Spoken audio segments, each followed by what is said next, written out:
144 साल के बाद ये आया है। नॉर्मली क्या है कि 12 साल के बाद कुंभ आता है, क्योंकि जो जुपिटर है उसका जो सर्कल है अराउंड द सन जो वो लगाता है वो 12 साल में पूरा होता है। तो इसलिए क्योंकि जो हमारा बृहस्पति ग्रह है जो जुपिटर प्लैनेट है उसका बहुत महत्व है यहाँ पर, इसीलिए ये कुंभ जो है ये 12 साल के बाद इसी टाइम पे लगाया जाता है।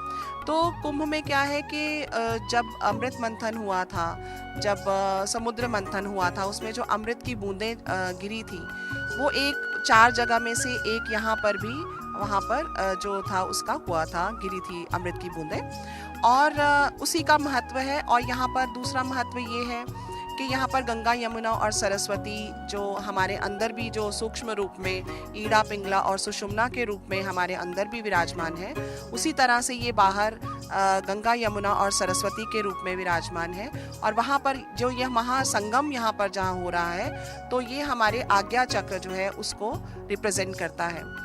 उसके अलावा जितने भी बहुत बड़े दूसरे लोकों से जो दिव्य प्राणी जो हैं वो यहाँ पर आते हैं और ये स्नान करते हैं। और अर्ली मॉर्निंग अगर आप जाएंगे भी घाट के ऊपर, जाएं संगम घाट के ऊपर, और आप उसको बहुत प्रत्यक्ष रूप में आप फील कर सकते हैं कि हाँ वहाँ पर देवताओं का आगमन होता है। तो वो जो आगमन है, जब वो स्नान करने आते हैं तो वो अपने बहुत सारी पॉजिटिव एनर्जीज, अच्छी वाली ऊर्जाएं जो हैं वो उस जगह पे छोड़ जाते हैं। तो हम जैसे लोग जब उस जगह पर स्नान करते हैं तो वो ऊर्जाएं हम लोग एब्जॉर्ब कर लेते हैं। इसके अलावा जो हमारे यहाँ पर जो ऋषि मुनि हैं जो इतने सालों से हिमालय में तपस्या कर रहे हैं, जितने भी हमारे नागा साधु हैं जो हज़ारों साल, 100 साल जो हिमालय में जाके तपस्या करते हैं, वो सब लोग इस टाइम पर आकर यहाँ कुंभ में स्नान करते हैं और सारे के सारे अपने पुण्य कर्म उस जल में छोड़ जाते हैं। और फिर जब हम लोग वहाँ पर स्नान करते हैं तो फिर हम लोग उसकी भी एनर्जी को एब्जॉर्ब करते हैं। इसके अलावा हमारा जो आकाश है, आकाश में जो सूर्य, चंद्र और बृहस्पति का जो संगम हो रहा है, वहाँ पर जो उसकी अलाइनमेंट हो रही है, उसके कारण भी अमृत जो है वो इस टाइम पे आ रहा है। तो ये सारी चीज़ें मिला के बहुत सारा एक एनर्जी का एक इकट्ठी हो रही है, एनर्जी यहाँ पर एक्यूमुलेट हुई है, और इसीलिए सब लोग इस टाइम पर यहाँ पर आके स्नान करते हैं और उन सारी एनर्जीज़ को एब्जॉर्ब करते हैं। और कहते हैं वो सब हम एनर्जीज़ को एब्जॉर्ब करते हैं, उनको उसमें स्नान करके, तो हमारे बहुत पूर्व जन्मों के जो पाप हैं वो कट जाते हैं, जो हमारे कष्ट हैं वो मिट जाते हैं। और यहाँ पर जो अमृत पान हो रहा है, जो इतनी ऊर्जाएं इकट्ठी हुई हैं, इतने सारे यज्ञ हुए हैं हमारे आश्रम में भी, शतचंडी यज्ञ, लक्ष्मी नारायण यज्ञ, महारुद्र यज्ञ हुआ है।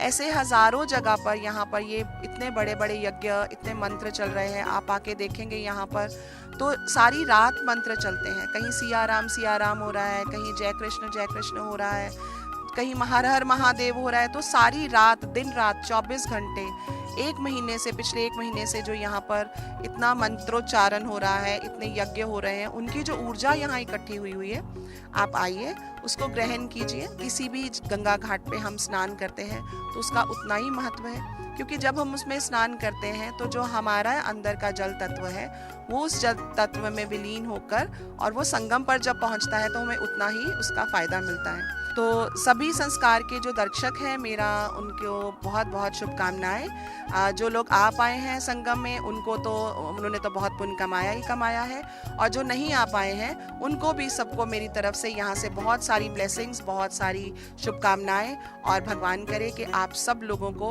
उतनी ही जो है वो ऊर्जा मिले। आप वहाँ बैठे आंखें बंद करके आप एकदम ध्यान में भी स्नान कर सकते हैं और उससे आपको भी बहुत ज़्यादा फ़ायदा होएगा।